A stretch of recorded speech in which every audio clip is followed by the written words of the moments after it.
PIA की Dubai जाने वाली परवास में फ़नी खराबी पैदा हो गई।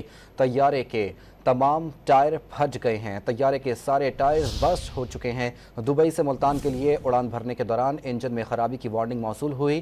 तर्जुमान के मुताबिक जहाज़ के कप्तान ने महारत के साथ एमरजेंसी ब्रेक सिस्टम का इस्तेमाल किया।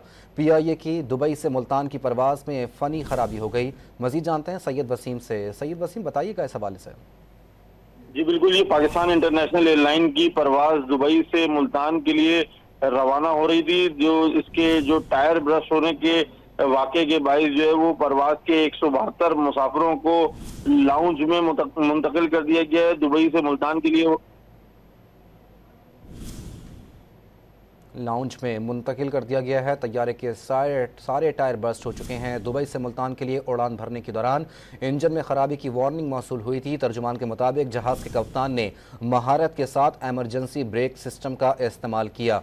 PIA की दुबई से मुल्तान की परवास में फ़नी खराबी हुई। तैयारे के सारे टायर बस्ट हो चुके हैं।